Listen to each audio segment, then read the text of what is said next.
저는 이 단초란 말을 참 좋아해요. 왜냐하면 이 단초란 말은 여러분이 아시다시피 어떤 문제나 사건에 뭔가 지금 실마리가 풀어지는 그런 정점을 이 단초라고 그래요.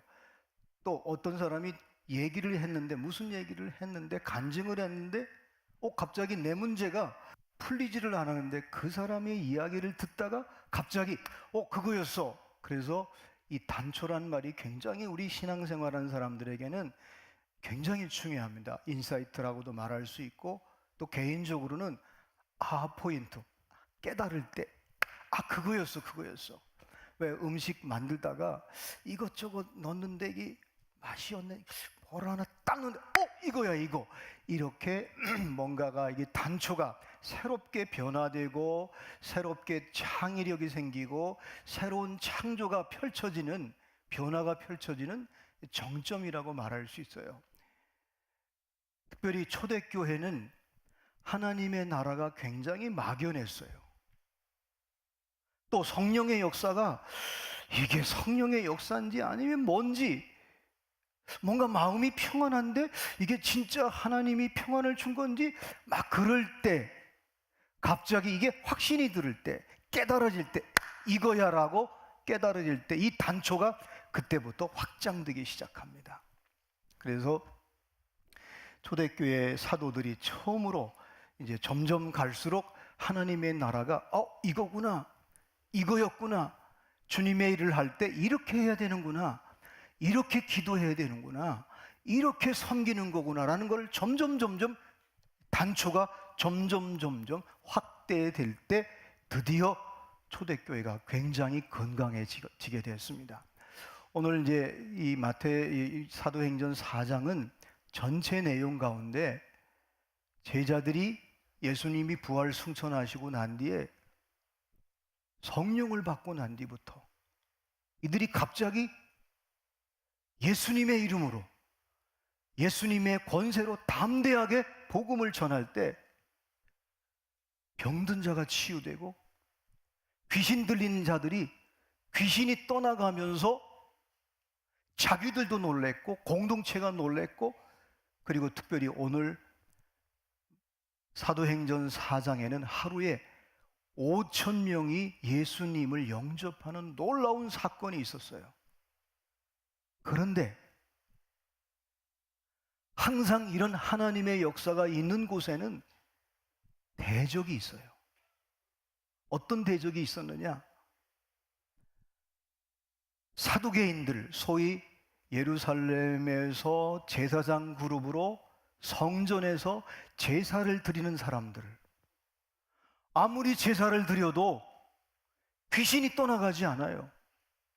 아무리 정성을 다해 제사를 드려도 병든 자가 치유가 안 되는 거예요. 마음이 깨진 사람이 제사를 아무리 드려도 평안이 없는 거예요. 특별히 바리새인들, 성경을, 율법을 그렇게 가르쳤는데 귀신이 떠나가지 않아요. 병든 자가 치유가 안 돼요. 그런데 저 제자들 배운 것도 없고 갈릴리 촌 사람들이에요. 근데 그들이 예수님의 이름으로 기도하고 예수님의 이름으로 권세를 선포했을 때 귀신이 떠나고 병든 자가 고쳐지고 구원받는 백성들이 막 5,000명씩 하루에 회개하니까 깜짝 놀란 거예요. 여러분, 정치와 종교는 자기보다 잘하는 사람이 있으면 반드시 대적하게 돼 있어요. 우리 정치인들 봤잖아요. 어제까지 친구였는데 그걸 이기려고 반드시 대적해요. 어쩌면 이 대적의 문제는 에덴 동산에서부터 있었어요. 그죠? 하나님이 자유와 사랑과 기쁨과 평강과 하나님의 은혜로 가득 찼던 에덴 동산에 사탄이라고 하는 대적자가 저 선악과를 먹지 말라고 그랬어요. 먹으면 정령 죽는다고 그랬는데 그거를 먹여서 끊임없이 하나님하고 대적하려고 해요. 대적자로 만들어 버리는 거예요. 사실 여러분, 그 하나님을 대적하는 대적자의 유혹 때문에 선악과를 따먹은 모든 인류가 여러분이 태어나자마자 죄성이 내 안에 DNA에 있단 말이에요. 마음에 잘 드는 게 싫고, 누가 잘못하면 비판하고 판단하고 정죄하고 싶은 마음, 이게 우리에게 있단 말이에요. 이 대적. 근데 예수님이 이 땅에 오셔서 모든 인류를 구속하시고 구원하려고 오셨는데 그 예수님을 죽이는 거예요.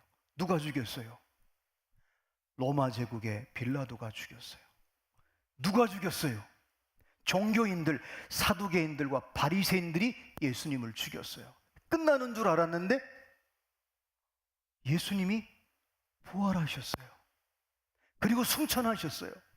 승천하셔서 저와 여러분이 예수 그리스도를 믿는 자들에게 영원한 길, 영원한 생명, 영원한 진리를 선포하시고 부활하셨어요. 그래서 누구든지 예수 그리스도를 믿는 자는 영생을 얻고 영원한 하나님의 나라에 들어가게 되는데, 이 땅에 살면서도 하나님의 나라를 누리도록 해주셨어요. 그런데 그 놀라운 역사를 제자들이 이제 계승하고 드디어 사역을 하는데 이런 일이 생긴 거예요. 초대교회에, 사도행전에. 그랬더니 사두개인들과 바리새인들이 이 제자들을 데려와서 신문을 하는 거예요. 야, 너 누구의 이름으로, 너희들 누구의 권세로 이런 일을 하는 거야? 그랬더니 베드로가 너희들이 죽였던, 너희들이 핍박했던 예수의 이름으로 우리가 했다는 거예요. 그러면서 이 사내들인 공회의원들이 이 제자들을 핍박하는 거예요. 대적하는 거예요. 그러면서 계속 권면하고 나중에는 경고를 해요. 다시는 너희들이 예수의 이름으로, 예수의 권세로 복음을 전하지 말라고 딱 얘기하니까 베드로와 요한이 똑같이 한 목소리를, 짠 것도 아니에요. 이 두 사람이 한꺼번에 뭐라고 말을 했냐면, 우리가 하나님 앞에서 너희 말을 듣는 게 옳으냐, 하나님 앞에서 하나님의 말을 듣는 게 옳으냐? 너희들이 버린 예수, 너희들이 버린 건축자의 돌이 이제는 인류를 구원하는 모퉁이의 돌이 됐다는 거예요. 근데 그때 40대 되는 병들었던 사람이, 치유된 사람이 딱 나타났어요. 그걸 보는 순간 사두개인들과 바리새인들이 더 이상 말을 할 수가 없는 거예요. 그래서 경고를 하고 나가서 하지 말라, 복음 전하지 말라, 그렇게 딱 하고 그때 또 한마디예요. 사도행전 4장 12절에 다른 이로서는, 다른 이름으로는 구원받을 이름이 없다, 오직 예수만이, 예수를 믿을 때 구원받는다라고 선포를 하고, 그랬더니 그 이튿날 제자들을 풀어줬어요. 그게 바로 오늘 여러분 23절에 사도들이 노임에, 이 배경이에요. 자, 여러분, 사도들이 놓여가지고 이제 돌아왔는데 공동체에서 그 얘기를 하는 거예요. 사두개인들과 바리새인들이, 사두개인들이, 이런 사람들이 산에 들인 공회에서 있었던 얘기를 그대로 했더니 사도들이 마음이 하나가 된 거예요. 마음이 하나가 돼서 두 번째, 여러분, 마음이 하나 된다는 게 쉽지가 않아요. 여러분 생각해 보세요. 부부지간에도 마음이 하나 되기가 굉장히 어려워요. 교회가 마음이 하나 되는 거 굉장히 힘듭니다. 근데 놓여서 이 얘기를 쭉 하고 난 뒤에 공동체 식구들이 어떤 마음이 생겼는지 아세요? 기도하고 싶은 마음이 생긴 거예요. 아, 정말 예수님께서 우리 앞에 핍박이 있을 것이다, 고난이 있을 것이다, 그런데 그래도 담대하라, 그렇게 말씀하셨던 것이 현실로 온 거예요.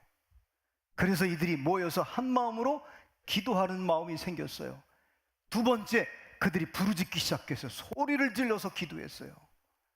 소리를 지르면서 기도하는데, 더 나아가 세 번째로는, 여러분, 지금 문제가 생겼어요. 핍박자가 생겼고 앞으로 엄청난 핍박이 있을 거예요. 문제를 생각하면 두려워요. 사실 이 제자들은 예수님이 돌아가실 때 다 도망갔던 사람들 아닙니까? 무서워서, 두려워서 도망갔던 사람들이에요. 자기가 살려고. 그런데 지금 이 상황은 앞으로 핍박이 있을 거란 말이에요. 근데 모여서 한 마음으로 기도하다가, 소리 높여 기도하다가, 세 번째, 오늘 여러분 본문을 한번 같이 읽었으면 좋겠어요. 24절 말씀. 24절 말씀 시작. 그들이 듣고 한 마음으로 하나님께 소리를 높여 이르되 대주제요 천지와 바다와 그 가운데 만물을 지으신 이시요. 25절. 또 주의 종 우리 조상 다윗의 입을 통하여 성령으로 말씀하시기를 어찌하여 열방이 분노하며 족속들이 허사를 경영하는고. 오늘 본문에서 여러분 놓치지 말아야 할 메시지가 뭐냐면, 우리에게는 대적이 있다는 거예요. 하나님 나라에는, 신앙생활하는 데는, 신앙 공동체는 반드시 대적이 있어요. 근데 오늘 제자들이 이 대적 앞에서 행동한 태도가 뭐냐? 마음을 모았어요. 왜 마음을 모았어요? 기도하려고. 그리고 모아서 한 마음이 돼서 두 번째, 부르짖기 시작했어요. 소리 높여 기도했어요. 사실은 여러분, 지금 현대 사회는요, 너무 복잡해요. 정보가요, 저와 여러분이 이 생각이 너무 복잡해요. 그래서 여러분, 질병도 많은 거예요. 마음의 병이, 이 생각의 병이 굉장히 우리를 심각하게 합니다. 왜냐하면 하나님의 마음과 하나님의 생각으로부터 떨어지고 멀어지기 시작하면 저와 여러분의 삶은 굉장히 복잡해져요. 영적인 침체도 와요. 지난주에 말씀 제가 드렸잖아요. 하나님의 말씀은 하나님의 생각이고, 기도는 하나님의 마음과 이렇게 포개지는 거라고. 그래서 말씀과 기도를 늘 붙잡는 사람은 하나님의 생각과 하나님의 마음이 늘, 생각과 마음이 같이 가는 거예요. 그러면서 하나님의 역사가 일어나게 되고, 하나님의 이야기가 나타나게 되고, 하나님의 기적이 일어났다게 되고, 하나님의 언약이 성취되는 역사를 보면서 더 부르짖게 되고 더 간구하게 된단 말이에요. 여러분, 지금도 예배 드리면서 생각이 많을 거예요. 아마 집에 빨리 가야 되는데, 점심은 뭐 먹지? 또 혹시 더워가지고 둘이 부부지간에 다투고 온 사람은, 내가 끝나고 보자, 내가 요 말까지 해가지고 한번 뻔때를 보여줘야지. 이 생각이요, 굉장히 복잡해요. 사실 여러분, 제자들도 지금 복잡해요. 탄해드린 종교인들이, 예수님이 정치인이었던 빌라도가 죽였잖아요. 정치적으로, 종교적으로 이게 핍박이 올 거란 말이에요. 근데 이 사람들이, 제자들이 한 마음으로 모였어요. 만났어요. 그리고 그 얘기를 듣고서 소리를 높여 기도하는 거예요. 혹시 여러분 너무 생각이 복잡하고 뭔가 이 결정을 못하는 분들, 여러분이 부르짖고 기도할 때, 소리내어 기도할 때 모든 잡생각이, 복잡한 생각이 떨어져 나갈 줄로 믿습니다. 소리 높여 기도했어요. 근데 보세요, 소리 높여 기도하다가 세 번째, 문제를 본 게 아니에요. 상황을 보는 게 아니에요. 누구를 봤느냐? 주님을 보는 거예요. 대주제요.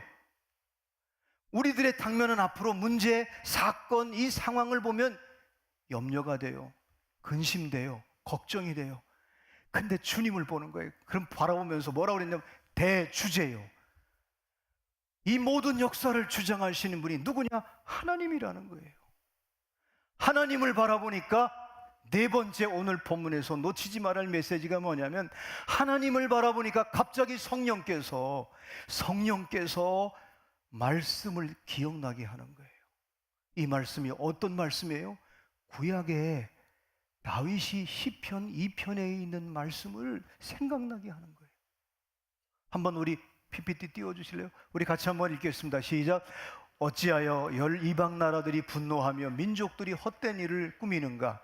세상에 근왕들이 나서며 관원들이 서로 꾀하며 여호와 그의 기름 부은 바른 자를 대적하며 우리가 그들의 맨 것을 끊고 그의 결박을 벗어버리자 하는도다.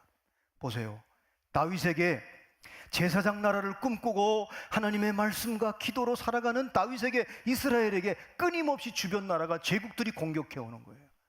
공격해 올 때 다윗은 기도해요. 하나님, 이 문제를 어떻게 할까요? 사건과 문제를 바라보는 것이 아니라 하나님을 바라고 기도할 때 하나님이 가, 공격해. 근데 놀라운 것은 하나님이 승리를 주셨어요. 여러분, 31번의 다윗의 생애 속에 40년 동안 31번의 전쟁이 있었어요. 한 번도 진 적이 없어요. 역사를 주장하시는 하나님, 주재자이신 하나님, 그 하나님을 생각하면서 소리 높여 기도하는데 갑자기 제자들에게 시편 2편 말씀이 생각나는 거예요. 여러분, 기도하다가 여러분이 어릴 때 들었던 말씀, 암송했던 말씀을 성령께서 기억나게 하세요. 왠지 아세요? 하나님의 말씀은 디모데후서 3장 16절 말씀에 모든 성경은 하나님의 감동으로 된 책으로 교훈과 책망과 바르게 함과 의로 교육하기에 유익한 책이라고 그랬거든요. 성령께서 갑자기 말씀이 생각나는 거예요. 아니, 설교가 생각나는 거예요. 우리로 말하면 설교 말씀이 생각나고, 아니면 옆에 셀장이 얘기했던 말씀, 셀예배 드리다가 어떤 한 성도님이, 집사님이, 장로님이 말씀했던 간증이 생각나는 거예요. 이게 바로 하나님 나라의 단초예요. 이게 성령의 역사예요. 여러분, 성령의 역사가 있으면은, 성령 받으면 어떤 변화가 있느냐면 생화학적 반응이 일어나요. 4가지인데, 첫 번째로는 가장 먼저 절대 안정이 보장감으로 내게 마음에 다가옵니다. 그래서 여러분이 이상하게 왜 복잡한 문제, 내 힘으로는 감당할 수 없는, 어디서부터 풀어갈지 모르는데 이 문제를 가지고 하나님께 기도만 하면 마음에 평안이 오는 거예요. 이게 바로 특별히 성령이 임하면, 성령 받으면 생화학적인 반응이 나타나는데, 제일 먼저 절대 안정이 보장감을 주는 거예요. 내가 너와 함께한다, 내가 너를 지킨다, 네 기도를 응답한다라는 그런 평안이 오는 거예요. 문제는 해결이 안 됐어요. 아니, 지금도 질병 중에 있는데 갑자기 내 마음속에 확신이 오는 거예요. 오늘도 2부 예배 드리는데 어느 집사님 네 분이 오래전에 저를 초대해서 식사를 하면서 기도 제목을 얘기했어요. 우리 장로님도 한번 초대됐었어요. 아기를 갖지 못했어요. 근데 기도했어요. 근데 왜? 목사님, 오늘 우리 딸이 임신해서 지금 3개월 됐대요. 할렐루야. 여러분, 문제를 보면, 그런데 성령님이 함께하면 그때부터 평안을 주는 거예요. 아직 해결되지 않았어요. 이게 바로 성령 받은 사람의 첫 번째 증거고, 두 번째로는 성령이 내주하고 성령이 역사하면 이상하게도 자기를 부인하는 삶이 비약적으로 달라져요. 자기 부인이 뭐예요? 나는 아무것도 아니다. 존재 부인이에요. 선악과를 따먹은 인간이 무슨 존재감이 있어요. 나는 아무것도 아니다. 두 번째, 내 소유, 나는 청직이야. 이건 내 거 아니야. 소유 부인. 세 번째, 능력 부인.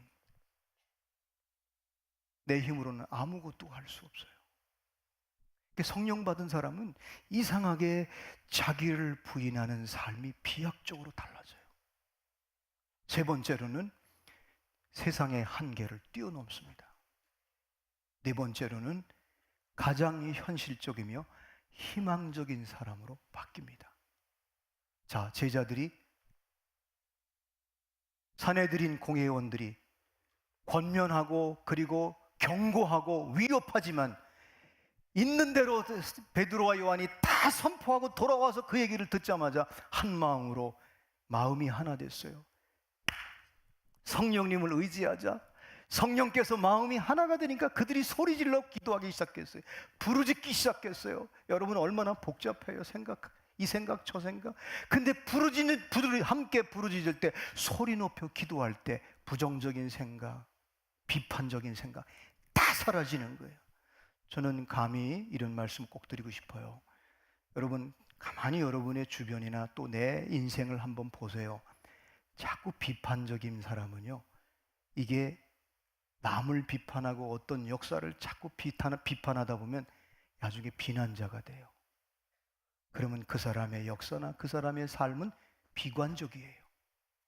근데 비판을 하다가, 비판은 좋은 거예요. 근데 비난은 나쁜 거예요. 비판하다가 그 비판을 할 수 있어요. 문제에 대해서 비판할 수 있는 거니까. 그래야 민주주의가, 교회가 건강해질 수 있어요. 근데 그 비판을 가지고 무책임하게 비난해버리면 비관적이 돼요. 근데 비판하면서 그 문제를 가지고 하나님께 기도하는 사람은 낙관적 인생을 살아요. 희망적 인생을 살아요. 여러분 아마 여러분 주변에서 가만히 보세요. 늘 비판의식이 강한데 돌아서서 비난하는 사람, 그의 삶은 비관적이에요. 본인도 알아요. 아이고, 내가 왜 이렇게 이런 생활을 해? 내가 왜 이러지? 내 입 좀, 아이고, 스스로가. 근데 정확하게 얘기해요. 그 사람 앞에서 얘기해요. 근데 그 사람은 기도해요. 책임감이 있기 때문에. 기도하는 사람은 낙관적이에요.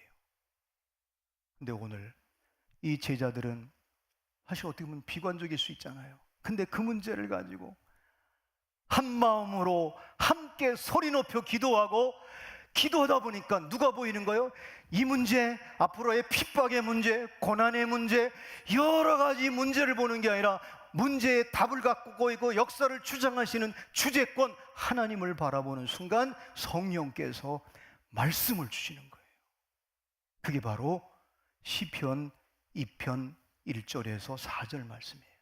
4절은 읽지 않았는데 4절 말씀은 무슨 내용이냐면, 하나님의 뜻을, 제사장 나라와 하나님의 역사, 하나님의 계명과 하나님의 계획을 이끌어가는 사람들에게 대적하는데, 하나님에서 위에서 보니까 하나님이 웃는 거예요. 우리 개역 성경에는 비웃으시로다, 이 말을 우리말로 번역하면 웃기고 있네 그러는 거예요.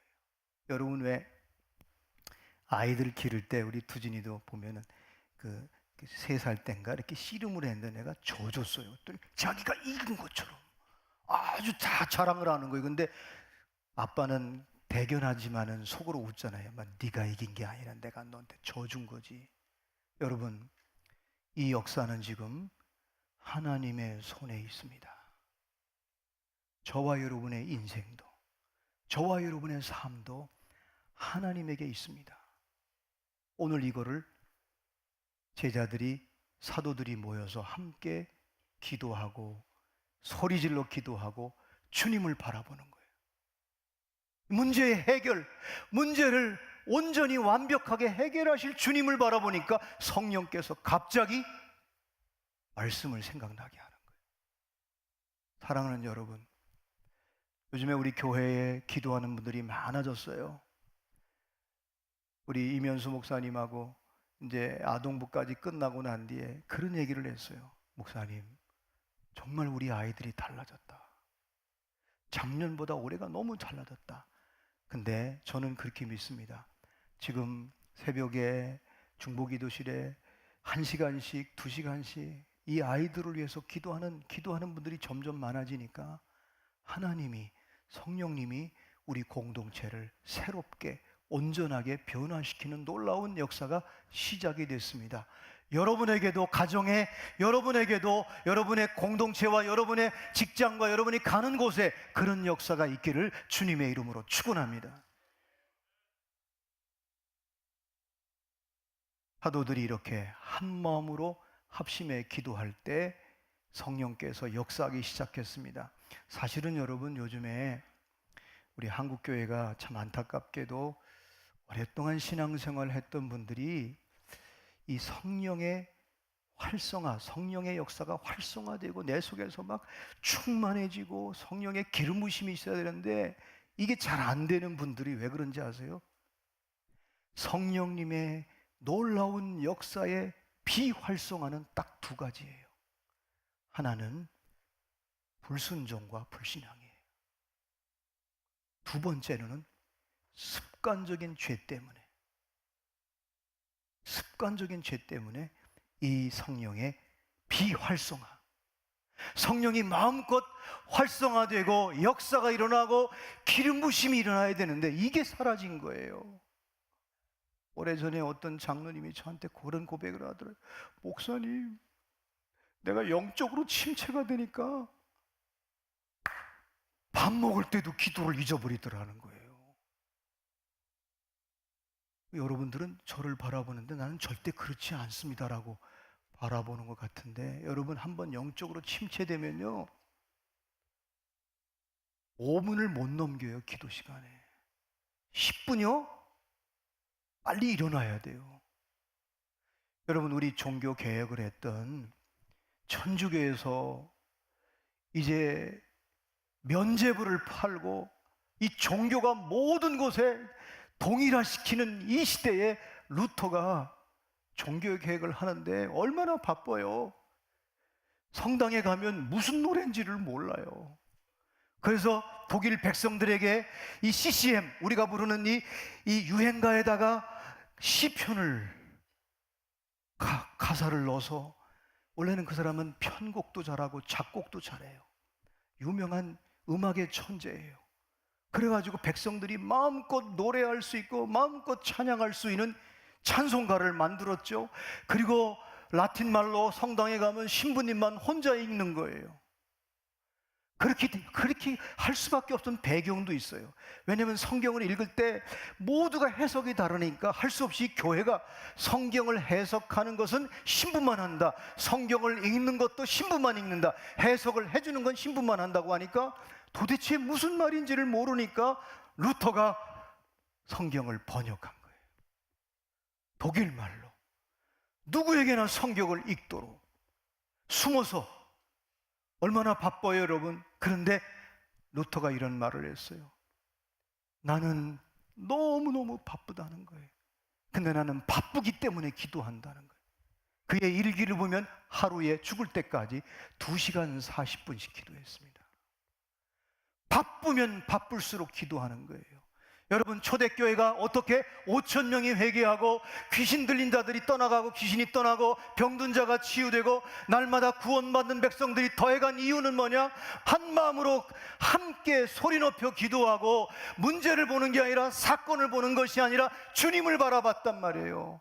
이 역사를 주장하시고 우리 모든 것을 회복시키는 주님을 바라보니까 네 번째, 말씀을 주시는 거예요. 말씀이 생각나는 거예요. 말씀은 언약이잖아요. 하나님의 약속이잖아요. 저는 신학교 다닐 때 아주 비판적인 사람이었어요. 그래서 서클을 어디에 들어갔냐면, 물론 기도 생활도 했지만은 현대신학연구회라고 하는 아주 비판적이고 아주 레디컬한 그 서클에 들어갔어요. 근데 놀라운 것은 제가 점점 영적으로 침체가 오더라고요. 그러다가 내비게이터 선교회에 양육 훈련을 받기 시작했어요. 그때 제가 복음을 깨닫기 시작했어요. 내가 만약에 이거를 못 잡았다면 난 죽는구나. 그런데 이 마지막 과정이 뭐냐면, 훈련받고 난 뒤에 마지막 과정이 약속을 주장하는 기도가 있어요. 이건 처음엔 안 가르쳐줘요. 마지막에 하나님의 말씀은 언약이라는 거예요. 약속이라는 거예요. 그래서 믿음으로 하나님께 주장하는 거예요. 하나님 말씀하셨지 않았습니까? 성령님 말씀을 왜 생각나게 했을까요? 그 말씀대로 여러분이 믿고 나갈 때 그 말씀대로 성취되고 열매 맺게 하기 위해서 저와 여러분에게 말씀, 지난날 들었던 설교, 아니면 여러분이 유튜브에서 들었던 말씀이 갑자기 기도하는데 생각이 나면 그 말씀은 하나님께서 저와 여러분의 삶에, 사업장에, 직장에, 가정에 이루겠다는 약속이에요. 그 약속을 붙잡고 여러분이 주장할 수 있기를 주님의 이름으로 축원합니다. 그래서 이 말씀은 하나님의 생각이고 기도는 하나님의 마음이에요. 제가 그래서 가을에 또 한 번 힘들어도 하려고 하는 이유가 뭔지 아세요? 제사장 나라와, 구약은 제사장 나라잖아요. 신약은 하나님의 나라예요. 세 번째, 하나님의 마음이, 여러분 성경을 보십시오. 구약 성경을 보면 하나님의 마음을 품은 사람들이 제사장 나라의 위대한 인물이 다 됐어요. 다윗이 가장 위대한 사람이잖아요. 하나님의 마음에 합한 사람. 하나님의 마음이 없는 사람은 절대로 제사장 나라를 살아갈 수가 없습니다. 여러분, 신앙생활에도 하나님의 마음을 품지 않는 사람은 절대로 하나님 나라의 교회에 다니지만 종교 생활로 끝날 수 있습니다. 성령님은 오늘도 저와 여러분을 지금 마음을 두드리고 있습니다. 너가 한 마음으로, 부부가, 셀이, 너희들의 공동체가 한 마음으로 소리 높여 기도하고, 지금 얼마나 문제가 많아요. 여러분, 갈수록 나이에 따라서 우리가 지금 현대인 너무 복잡해요. 이게 여러분, 이 사상이라는 게, 이념이라는 게 이게 각인돼 버렸어요. 특히 여러분, 철학사에서 종교개혁 이후에 이 철학사가 어떻게, 임마누엘 칸트가 여러분 아시는 대로 자연을 연구하는 거예요. 과학이 발달됐어요. 문명이 발달됐어요. 이거를 자연으로 모든 걸 연구하는 거예요. 이건 합리적이어야 돼요. 과학적, 이거를 순수 이성 비판이라고 그래요.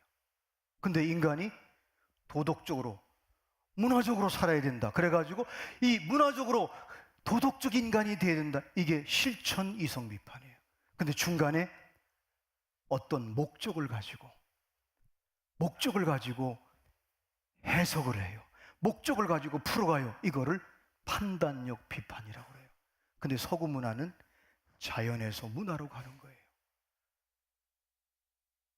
이게 여러분, 서구 문화에 모두가 깔려 있어요. 지금도 여러분, 어떤 분들은 신앙생활 하면서 도덕적 인간이 되고 율법적 인간이 되는 것이 마치 신앙생활이라고 생각하는데, 그거는 아닙니다.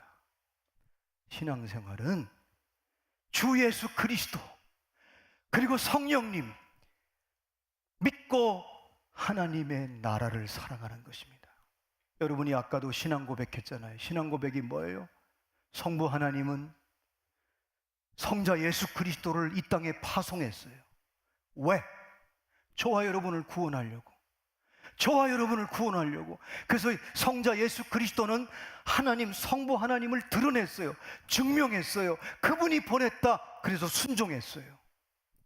성령님은 이제 예수님께서 저와 여러분이 예수를 영접, 구원의 길, 생명의 길, 진리의 길을 마련해 놓으시고 우리가 영원히 머물 하나님의 나라, 천국을, 보좌를 예비해 놓으셨어요.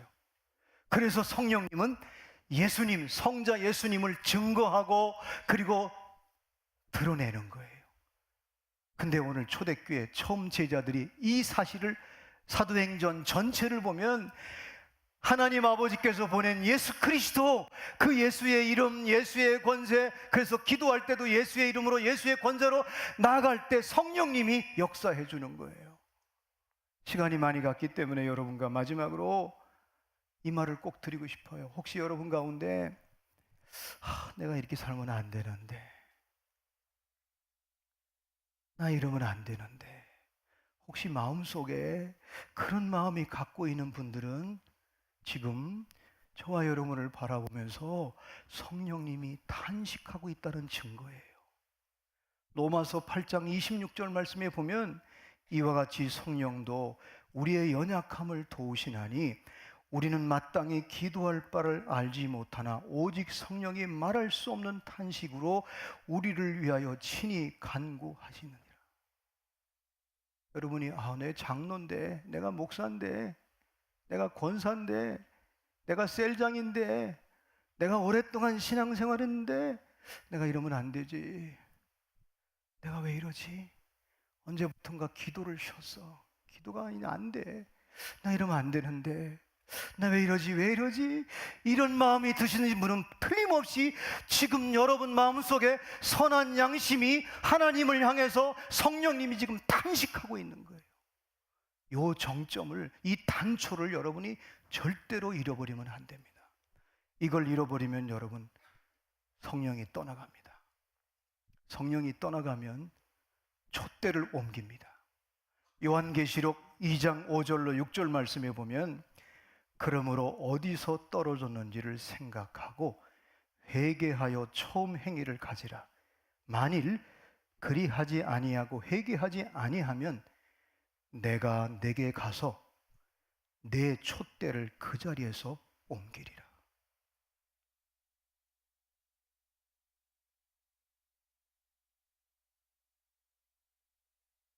나는 오늘 세린교회 모든 성도들에게 오늘 이 메시지가 선포되고 난 뒤에 집에 가셔서 가족들을 모아놓고 또 셀 식구들을 모아놓고 우리가 한 마음으로 기도하자, 부르짖자. 그리고 자녀의 문제, 경제적인 문제, 이 시대적인 문제, 그걸 보지 말고 대주제이신 우리의 역사와 우리의 삶을 주관하시는 주님을 바라보고 기도할 때 성령께서 반드시 여러분의 가정에, 여러분의 셀에, 여러분의 공동체에 말씀을 주실 줄로 믿습니다.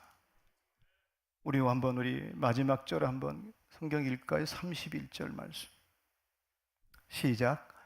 빌기를 다음에 모인 곳이 진동하더니 무리가 다 성령이 충만하여 담대히 하나님의 말씀을 전하리라.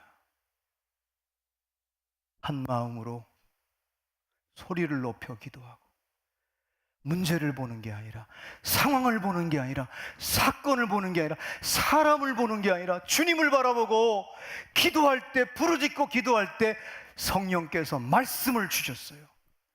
그리고 빌기를 다 하니까 진동하기 시작했어요. 여러분이 함께 가정 예배를 드리고 여러분이 잃어버렸던 기도의 자리를 이제부터 나갈 때 여러분이 걱정하고 염려하고 근심했던 나를 끊임없이 대적하고 있는 여러분, 대적은 두 가지예요. 바깥의 시대적인 대적, 지금 경제적으로 어렵다고 다 알아요. 다 알아. 모르는 사람이 어디 있어요? 그 대적이에요. 여러분, 기독교를 얼마나 지금 대적하고 있어요. 근데 더 중요한 대적은 우리 안에 있는 대적이에요. 언제부턴가 내 습관이